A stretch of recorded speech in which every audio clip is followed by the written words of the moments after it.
Hi friends, welcome back to the YouTube channel. आज की इस वीडियो में हम देखेंगे what are the ISO 9126 quality factors. मतलब इंटरनेशनल ऑर्गेनाइजेशन फॉर स्टैंडर्डाइजेशन ने जो क्वालिटी के लिए क्वालिटी को मेजर करने के लिए जो फैक्टर्स डिफाइन किए हैं उनको हम आज की इस वीडियो में कवर करेंगे। ISO 9126 is a standard for software quality developed by the international organization for standardization. एक इंटरनेशनल ऑर्गेनाइजेशन है, उनने क्वालिटी को मेजर करने के लिए कुछ फैक्टर्स डिफाइन किए हैं, तो उसको ही हम क्या बोलते हैं, ISO 9126। It defines a set of characteristics and sub characteristics of software quality which can be used to evaluate and measure the quality of software. मतलब हम जो इसमें जो क्वालिटी और सॉफ्टवेयर क्वालिटी के जो कैरेक्टरिस्टिक डिफाइन किए उनको हम क्वालिटी को इवैल्यूएट और मेजर करने के लिए यूज करते हैं।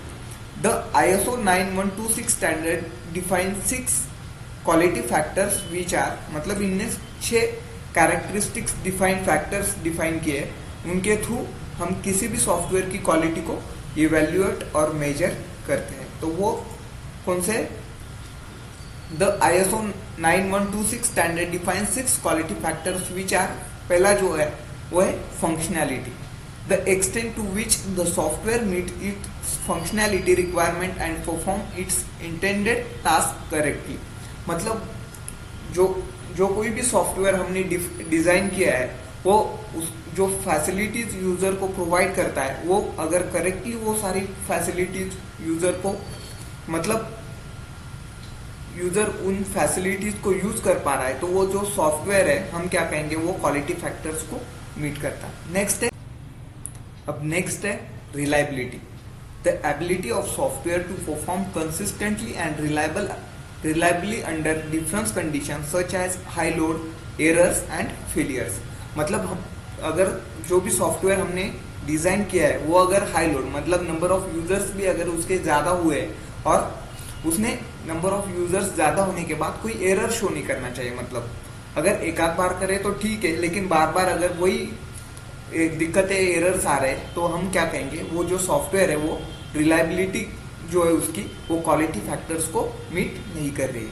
अगर यूजिबिलिटी की बात करें, थर्ड वन है usability, the ease of use and learnability of the software as well as the effectiveness of its user interface. मतलब हमने जो भी सॉफ्टवेयर डिफाइन किया है, डिजाइन किया है, डेवलप किया है, उसकी यूजिबिलिटी मतलब उसका जो इंटरफेस है वो अगर यूजर इंटरेक्शन कर पा रहा है उसके साथ इजीली, तो हम क्या कहेंगे, उसकी जो यूजिबिलिटी है वो ISO 9126 के स्टैंडर्ड को मीट कर रही है।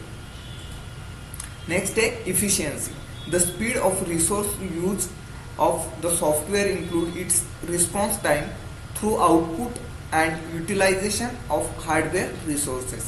मतलब वो सॉफ्टवेयर की जो इफिशियंसी, मतलब उसका जो स्पीड है, इंक्लूडिंग रिस्पॉन्स टाइम, मतलब यूजर अगर कोई वेबसाइट, हमने कोई समझो वेबसाइट डिजाइन किया, अगर वो खुलने में 5 मिनट ले रहा है तो वो जो है वो इफिशियंसी को मीट नहीं कर रहा है। मतलब ISO के जो स्टैंडर्ड फैक्टर्स है उनको वो मीट नहीं कर रहा है। नेक्स्ट है maintainability, the ability of the software to be modified, tested and corrected without introducing new error और adversely affecting its existing functionality.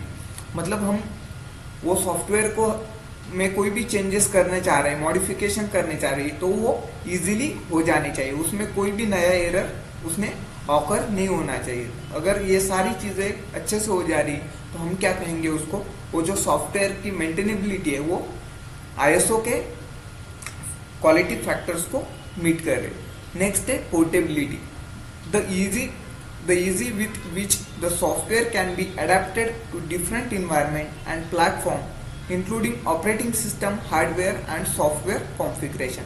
मतलब हम उस सॉफ्टवेयर को किसी दूसरी ऑपरेटिंग सिस्टम पर भी मूव करेंगे तो उसने वहां पर भी इजीली रन होना चाहिए। अगर हम कोई उसके हार्डवेयर पार्ट दूसरे कंपनी के लगा दे तो वो भी उसके साथ इजीली मैच होने चाहिए। अगर ये सारी चीजें अगर वो सॉफ्टवेयर एक्सेप्ट कर पा रहा है तो हम क्या कहेंगे, उस सॉफ्टवेयर जो है वो पोर्टेबिलिटी को भी मीट कर रहा है। उसके थ्रू हम कहेंगे कि ये सॉफ्टवेयर जो है वो ISO के स्टैंडर्ड जो क्वालिटी के फैक्टर्स है उनको मीट कर पा रहा है। तो आज की इस वीडियो में हमने देखा कि